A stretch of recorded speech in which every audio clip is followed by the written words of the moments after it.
Tonight's story is about an old house, an old rule, and a terrifying presence that watches behind the door. Dim the lights, lay back, and listen closely to the story of the Nightman.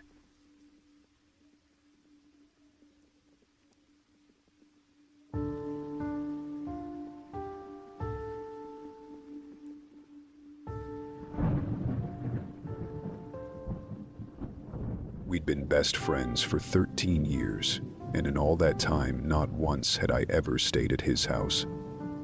"So, why the sudden invite?" I asked, shifting the duffel on my shoulder. He held the door open. "My parents are going out," he said quickly. "Figured it's time you saw the place." But this wasn't just a place. It was a massive white clapboard house, old enough to look eternal. Like the town had grown around it, not the other way around. Tall oaks flanked the property. Their long shadows sprawled across the yard. Inside, the scent of old wood clung to everything. A polished calm, yes, but something deeper lingered. Like wet earth after a storm. His mother was all nervous smiles and fluttering energy. She asked too many times if we wanted drinks or snacks. His father said nothing. He just sat, a towering man with still, watchful eyes that never left us.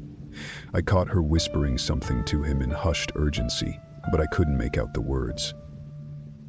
At 7 o'clock, they left. "So, what's the plan?" I asked, dropping my bag in Leo's room. His room was the only normal place in that entire house. Posters, messy bed, console under the TV. Pizza, video games, same old, he said. But I noticed the tension in his neck as he turned on the console. We played, we ate, and for a while, the weight of that house faded. Until just before 9, Leo paused the game. He wouldn't look at me. "There's just one weird rule my parents have." "Weird rule?" "They're 9 p.m. We stay in the room, door closed. We don't leave until sunrise. No bathroom, no water, nothing." I waited for the joke. "You're serious?" "Use the bottle," he said flatly, nodding toward the desk. He wasn't joking. Downstairs, a clock began to chime. Leo snapped his head toward the door. Bong, bong, bong. Before the last chime, he bolted the door shut with a heavy steel latch. The sound it made was final. "Leo, what the hell is going on?" I asked. He turned the volume up. Loud, too loud for comfort. We played in forced silence, but the game meant nothing now. That house, it was listening. Hours passed, then came the sound. A soft, deliberate thump. Somewhere below. "It's just the house settling," Leo said quickly, eyes locked on the screen. But then came the dragging, like something broken, crawling. I muted the TV. Leo's face went pale. "Just ignore it, Liam. Please. It goes away if you ignore it." And then it spoke. "Leo? Honey?" It was his mother's voice. From the hallway. "Leo, we're home early. I baked cookies. Open the door." He froze. Terror solidified in his face. "That's your mom," I whispered. "No," he mouthed. "It's not." The voice got closer, sweet, too sweet. "I just baked your favorites. They're still warm. Chocolate chip." Then a wet knock, like raw meat tapping on wood. "Leo? Liam, are you boys okay?" The doorknob turned, then rattled violently. "Open the door." Her voice snapped, sharp, jagged. A heavy slam hit the door. I scrambled backward. My back hit the far wall. Then, in a voice torn and guttural, "I know you're in there," and to seep in. A thick black fluid reeking of the grave. Leo crawled under his blankets, silent, shaking, gone inside himself. I stayed pressed to the wall, breath shallow, eyes wide. The voice changed again. It was my mother's voice now, gentle, loving. The voice from my childhood. "Liam, why are you hiding in there? I've come to take you home." I nearly wept. For a second, I wanted to believe her. Then came the scraping. Slow, deliberate, a claw. Dragging across wood. "Don't look," Leo whispered. But I did. I crouched, lowered my eye to the keyhole.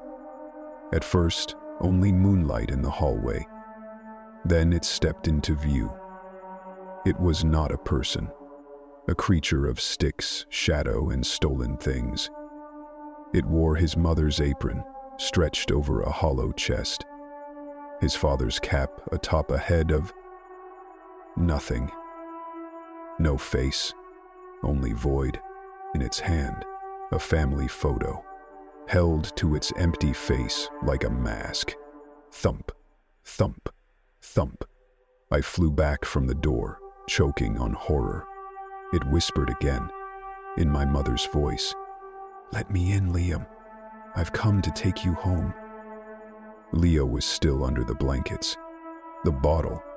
It hadn't been a joke. The rule wasn't for control. It was mercy. Leo finally spoke. "We call it the Nightman. It's always been here. Since my great-great-grandfather built this place on cursed ground. We get the house by day. It gets the night. It mimics. It builds a body. But lately, it wants in. It wants more." He looked at me, broken. "It wants someone new." The sudden invite. The fear in his parents' eyes. The bolt. "You brought me here for it," he sobbed. "They said if it takes someone new, maybe we'd be safe." And then, silence. Followed by footsteps. Heavy.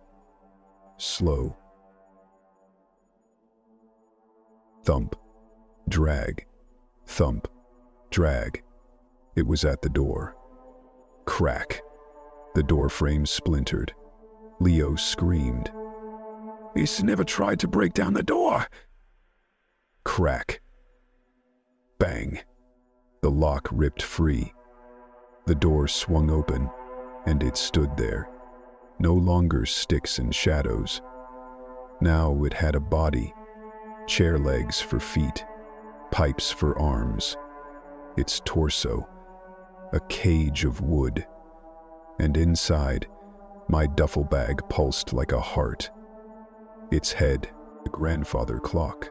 From behind the glass face, the pendulum swung wildly. A chorus of stolen voices sang from within. IMEISUP. I threw a trophy. It struck the clock face. The creature staggered. "The window," I yelled. It wouldn't open. Painted shut. The bed. We shoved it over to block the way, but it tore through it. Fork and spoon claws ripping fabric and frame. The pipes pounded downstairs. The sound so thick I could only faintly hear it. I saw a flashlight by the TV. Grabbed it. Switched it on. A blazing white beam hit its face. It screamed. All voices at once. The light didn't burn it. It unmade it. Wood fell, pipes clattered. It fled to the shadows. And so began the longest night. I held the flashlight like a sword. The batteries drained. My arm trembled. It lunged. I drove it back. Again. And again. The light dimmed to yellow, flickering. "It's dying," I said. Leo watched the window. Just a little longer. The monster charged, and then A sliver of dawn, a single ray pierced the window, struck the creature's back, and it collapsed, piece by piece, until all that remained was wood, dust, and silence. His parents appeared at the door. They didn't look at the wrecked room, not at Leo, not at the mess. Only at me. Their faces held no joy, only disappointment. I was the one who got away, and for that, they would never forgive me. Sleep tight, and remember, some doors should never be opened, no matter how sweet the voice behind them sounds.